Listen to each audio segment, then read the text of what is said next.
baby was dead. That's the whole point of the case. Right. We've been over this. And this was one of the storylines that was kind of a big talking point for Alex in the beginning of December, which is why it's appearing in this deposition. Right. But I'm pretty You've been sure talking about it on air recently a bit. Yeah, we have. Yeah. I'm pretty sure he still thinks the Roe v. Wade baby was D.B. Cooper, though. So I think he does believe that is a false Everything's flag. connected. Yeah, exactly. It has to be. So you've got that. That's just him misunderstanding things. And then you have the Gulf of Tonkin. Of course. The WMDs in Iraq. Why wouldn't you? And that is in the same conversation as Jussie Smollett and Bubba Wallace. Yeah. Two examples of racially based antagonistic narratives. Right. I don't know if Bubba Wallace's situation with the NASCAR garage is on the scale of lying about weapons of mass destruction. I would say there is. It's different. I would also say that now in the deposition for damages for the case you've already lost, not the best time to say I still have questions about whether it's not happening. It's a strange move. But more to the point, what I'm trying to say is like he's giving these examples when he's like all of these hate crimes end up being staged or whatever, and then it's like, are you is Sandy Hook a hate crime to you? Is this the connective tissue? It makes no sense. It's just. I mean, all crimes involve hate. So aren't all hate crimes crimes and crimes hate crimes? Let me hit that blunt. Yeah, I mean, it's a strange tactic that's being deployed, and I would have advised against it. No, I think it's great. Okay. I'm loving it so far. We're 2 clips in. I think he's going to win this thing. So there does seem to be a trend of, like you're describing it as doubling down. Yes. It's like, why don't we just reopen this wound? Yeah, I mean, Why not? It's really, I mean, we've already lost. Yeah, so Mark kind of pushes on that angle. Sorry, Mr. Video.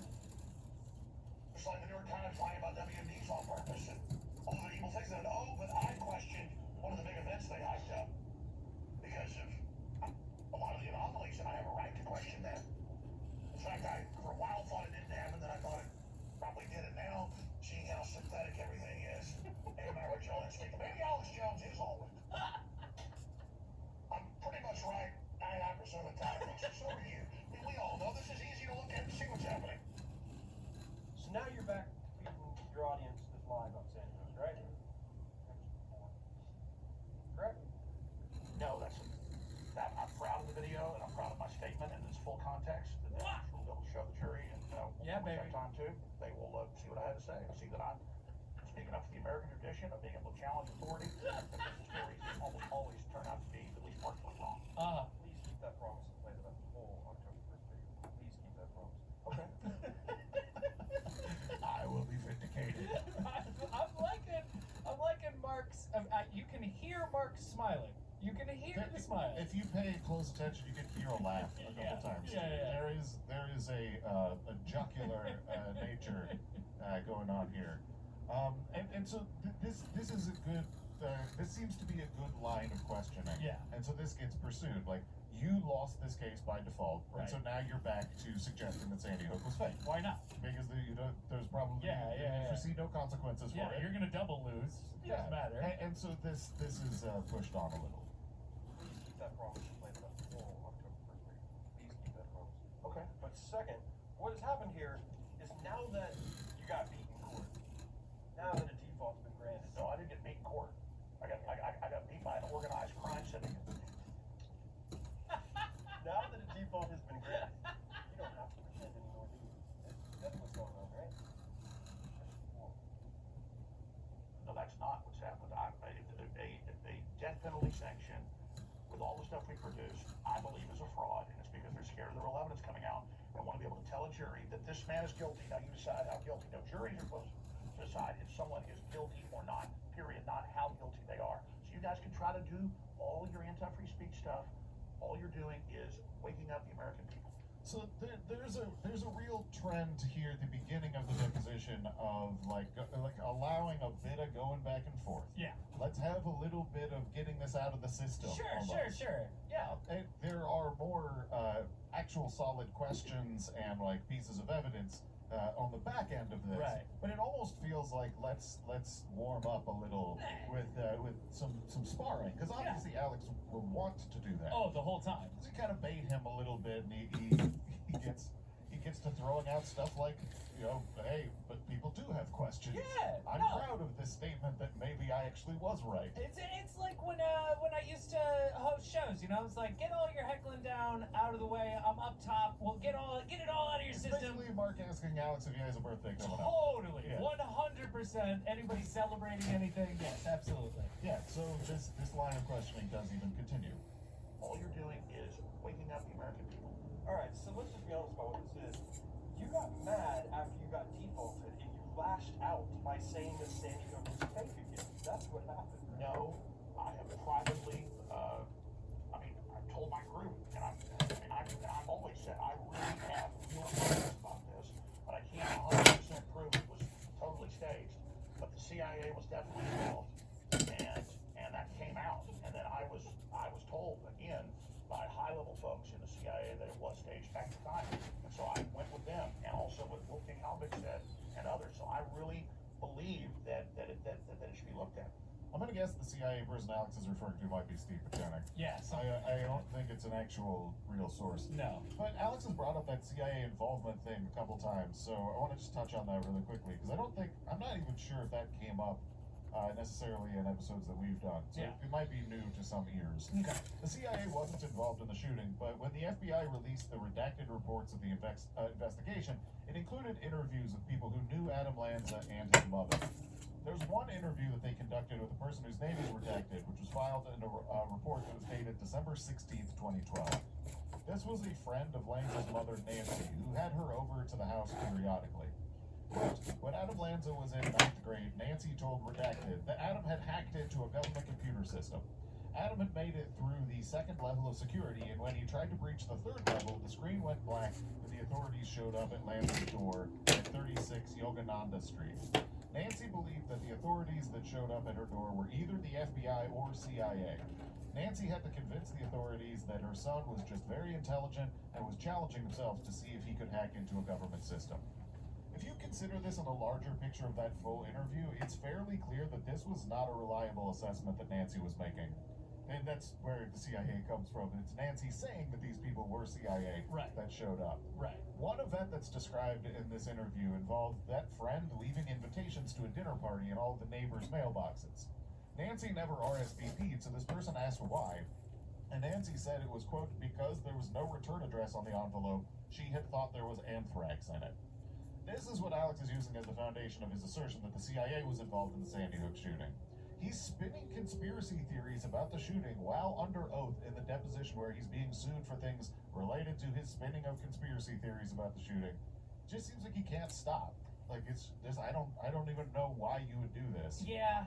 Like it works in an argument setting. Right. Like if you're arguing with somebody on a podcast or like Piers Morgan or something, this is a great strategy to use, but I don't know about in court.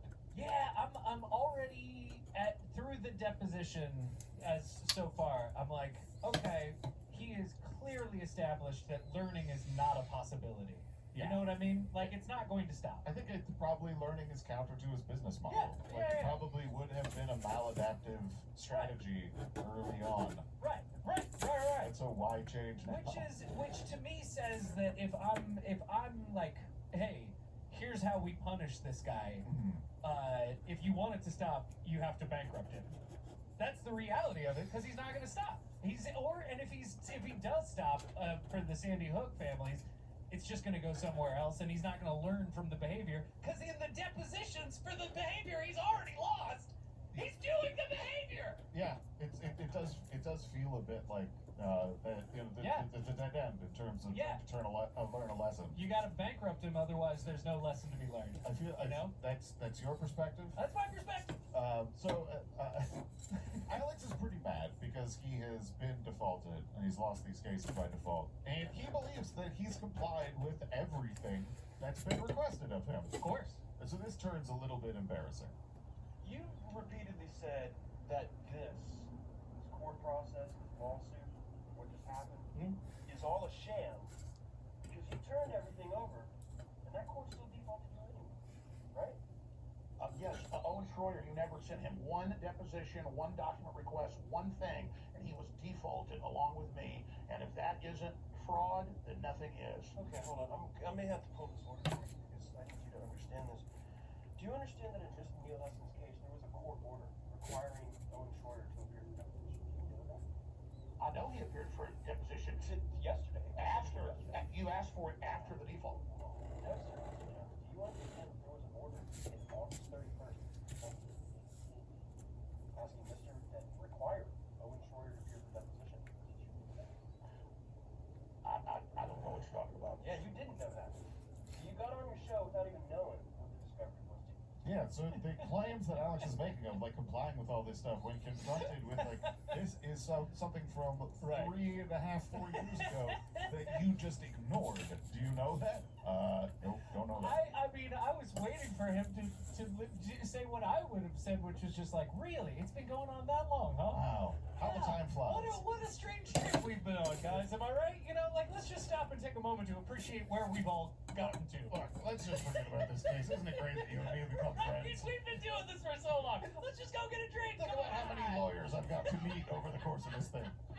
So many new friends. Yeah. The real default judgment was the friends we made along the way. Yeah, and actually, I was thinking about this. I want to make one really important clarification.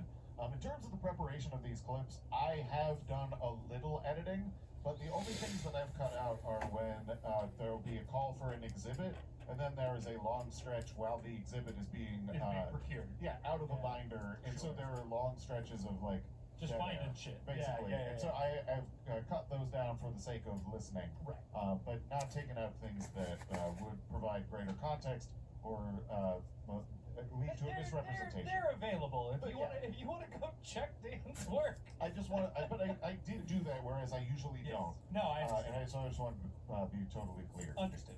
So Alex has been confronted with the fact that Owen Schroeder did in fact get called for a deposition in Yes. 2018. Yeah. And they just ignored it, and turns out they ignored a whole bunch more stuff. Uh-oh.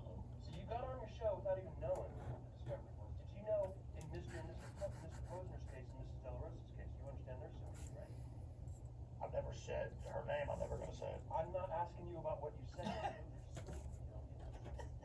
Correct?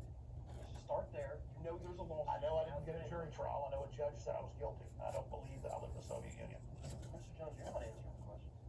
Let's just admit it right now. You're not answering the question. I'm asking you, do you know that Leonard Posner and Veronique De La Rosa sued you? Do you know that? Yes. Okay. Do you know they served you discovery? I believe so, yes. Yeah. You know you didn't answer it? Ever? That's not true. It is true, Mr. Jones, and I bet you when you go back and you talk to your lawyers, you're going to find out a lot of things you don't know. I'm not going to tell you, Mr. Jones, not like you got a bad grade on your homework. Like, you didn't turn it in. You didn't know that? What were the depositions we had and all the 81,000 documents? That's in Mrs. Lewis' case. That's when Mr. Barnes came in.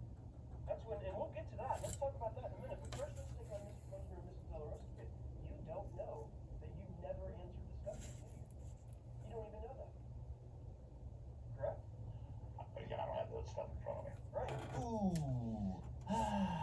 A little bit of less gusto and bravado once the actual like sort of factual information is. That's not good. Yeah. No, that's gonna break your heart. Yeah. Yeah, and I see Mark broke out his tap dancing shoes upon which to dance on Alex's grave, I believe.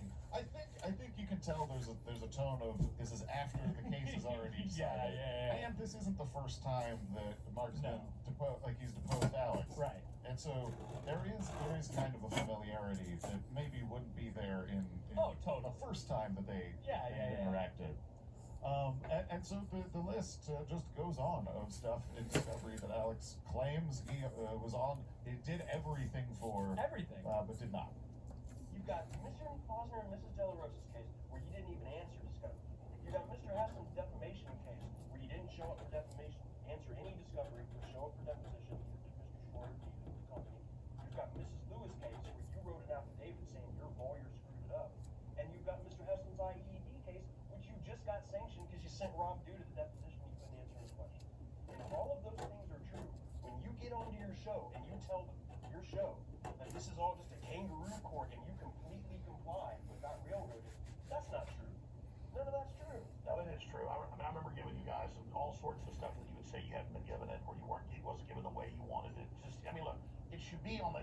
What did I say on here? It should be maybe. You don't want it to be on that either. That's not fair. Mr. De La Rosa, Miss De La Rosa, and Mr. Posner have the right to ask you questions, right? Do you agree with that or not? I mean, I've sat for these depositions. You have not sat for a deposition for Mrs. De La Rosa and Mr. Posner. And they have that right, don't they? I don't know. You really don't, do you? It's that is probably a difficult question for Alex to ask or to answer either in the affirmative or the negative, because I think either introduces more questions that he probably doesn't want to answer. What a bad day. Just especially in your deposition where you're fucked up, to have the lawyer remind you you're not even a third of the way through the number of cases that you've ignored. Yeah, it would be challenging. Listen, not only have you been getting an F in my class, I'm here to talk to you about your other classes as well. And now we should also talk about a class that you took previously, which is, in this metaphor, the last deposition. Yes. Because we went over that, and if you recall, there were a number of times where citation and sourcing was discussed. And you know, Alex would make a claim in a video or on his show, and Mark would ask, "Where did you get that from?" Right. And Alex, he responded on a number of these cases with, "I don't know, but I could get it for you. Yeah. Give me time. Yeah. I could get it for you." How did we do? Well, we get circles back. Do you remember we talked in that last deposition about the Bloomberg email? Where Bloomberg sent an email out to his people and said, "Get ready in the next 24 hours, there's going to be a big event." You remember that? That was a news story, yeah. Yeah, and then we talked about it for a while because you had brought that up to me. You were like, "Look, I don't have the email itself. That was something I was reporting on. There was a story about it and I was reporting on it." You remember that? I do. And then you remember you told me you could find it for me, right? Yeah, I believe I said that. And then you never gave it to me, did you? I'll be honest with you, Bankson, you don't really inhabit much of my mind. You don't have much respect for me. I don't think you have respect for America or anything. Oh my God, Nailed what it. a whiny baby. But nailed it. Oh, he did. That was well delivered. I'm gonna give him that. You don't have respect for the proceedings that are going on here. You don't have respect for America. That was his you can't handle the truth moment. And I get it. But he earned it. But it was also delivered like that line, and you couldn't handle the truth or whatever. If it was delivered like that, it would not be a classic movie moment. No, absolutely not. It was sort of muttered. If it was a whiny baby doing it. You can't handle the You truth. can't handle the truth. Yeah, that is electric. No, your truth is dumb. Yeah, that was pretty interesting. That response, I think, was shocking. It's just outright combativeness. Yeah. That it's fun for the sake of a podcast or maybe a show, but like it's for the sake of a functioning legal system. No, terrible. I don't think it impresses anybody. Really bad. Really, really bad. Yeah. So now we get to a discussion about Alex's audience size. Right. And this might have been a mistake on Alex's part. I'm going to play you a piece of audio